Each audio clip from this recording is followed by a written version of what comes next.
Going on, guys? It's VeVe Drops here, back with another video. And as you can tell, and as you already know, if you're in this space, Bitcoin and the entire market kind of took a pretty big dump since yesterday into this morning. And currently where I'm at, it's about 4 a.m. Eastern Standard Time. So it has definitely not recovered 8% change in one day. So in general, why I'm pointing this out, this is a VeVe Ecomi channel. But obviously what happens to Bitcoin directly affects what happens to Ecomi, or at least so we're told. But as it's speculated, a lot of cryptos will, over time, as the crypto space grows, decouple from Bitcoin. And I think one of the best cryptos that has a chance to do that is Ecomi. And the reason is because of the VeVe NFTs and the community that they've built around it and the excitement that is always happening around the drops. I see Ecomi definitely having a correction as we enter into a bear market. I'm not saying we're fully entering into a bear market right now, but it sure is possibly looking like it as we continue on, and the Fed has mentioned they're going to hike rates here towards possibly the spring into summer.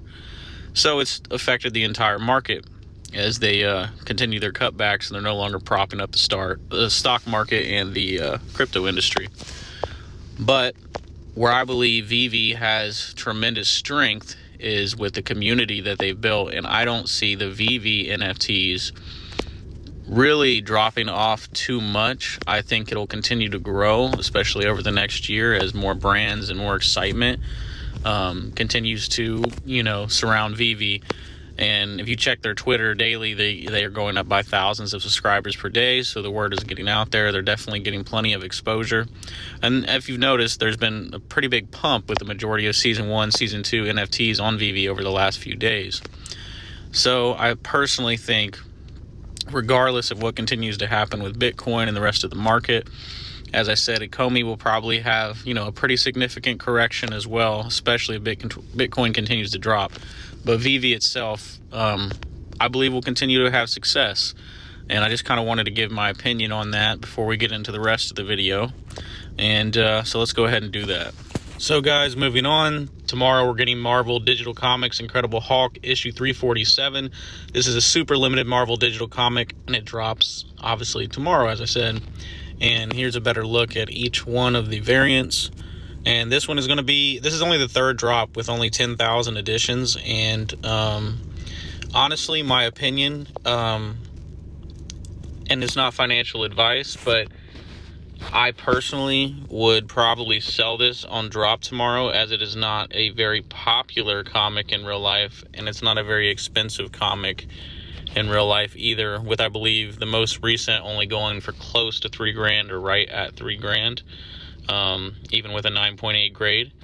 So honestly, I do think this will hold value because of scarcity in general, but it'll probably, unless you're willing to hold for a while, it will probably drop over the next few weeks. It won't be at where it will be tomorrow right when it drops. So if I were to give advice, which this isn't advice and it's entertainment purposes only and my growth going forward on VeVe, if I happen to get even probably the secret rare tomorrow, I will probably sell it right after drop, because I believe I can probably get the most for it right then. And then in a few days, maybe even before the next drop we're getting Saturday, I will probably reinvest it back in when it drops a little bit and save some of the gems that I made off of selling it right on the drop. And I don't normally recommend that with the comics. I normally, I'm one of those that I wanted a common cover of at least every single edition. And I actually haven't even sold a collectible, not even one, in the app yet since I started back in July. But this is one of those times where I could see it being an opportunity. Now, if this was like a different comic, a more famous, Grail or, Silver Age key comic, it would be a little bit different story. I would probably not risk it, but I do believe you can sell this high tomorrow and reinvest back in shortly after and, make a few gems, as I've said. So, let it be up to you with that information, what you do with it, and definitely draw your own conclusions. But if you've been in VeVe for a while, I think you know exactly what I'm saying. So, but that is it for at least tomorrow. And then we've got another drop coming Saturday. Drop, we're getting Mermicorn Series 2. I actually was not involved with VeVe yet when the first series dropped. I do think these are pretty cool. They're dropping in blind box format, and I'll definitely be going for these. I'm gonna at least try. People seem to like them a lot on VeVe. Obviously, I think the Labbits have done a little bit better, with the exception of a couple of these Myrmicorns, but I definitely want to try to get at least one, and these are the ones it looks like that will be dropping Saturday, as I said, in blind box format. I know some of you have been dealing with the clock gate rolling back or whatever issue that's kind of been going on here lately. I personally have not experienced that myself, but I know for some of you that'll make the blind box format a little bit more fair for you guys. So anyways, I wish you all the luck tomorrow on the comic drop. Good luck, and as well with the Myrmicorns on Saturday. So I hope y'all get the best variant, or the highest variant, or the most valuable one. And of course, I wish the same for myself. Let's continue this journey on into 2022, and let's see where we can go.